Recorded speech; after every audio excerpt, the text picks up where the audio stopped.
Now, if these talks do go well, Operation Epic Fury could be coming to an end. And anytime a war comes to a quick conclusion, that would be a great outcome. But when it comes to negotiating with Iran, the #1 state sponsor of terror, we've all seen mistakes made by past presidents. President Trump is not going to repeat them. Certain conditions will have to be met. First and foremost, Iran can never have a nuclear weapon. Never, ever, under any circumstances.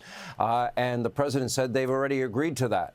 That means they would have to turn over the 60 kilograms of enriched uranium at 60% that they have right away.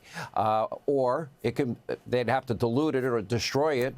You certainly can't let it fall into the wrong hands. Now, the fourth tier Iranian leadership will also need to agree to anywhere, any place, anytime American inspections so they can be held accountable. If they won't agree to that point, what's the point? We don't want to be going back there. Ever. They also cannot hold the world's energy supply hostage. We would need a guarantee immediately of full freedom of navigation in the Strait of Hormuz. That means forever.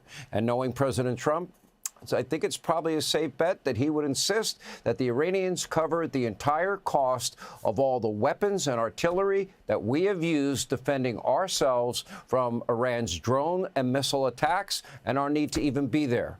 On our side, Jared Kushner and Steve Witkoff are leading the talks. As for the Iranians, there are reports that the Speaker of the Parliament there is emerging as a negotiating partner. But one thing is for sure, Iran better come to an agreement quickly, because while they talk with the U.S., Israel has made clear that they will continue striking targets inside of Iran. Want even more Fox News on YouTube? Become a Fox News Patriot today. Click join to find out how.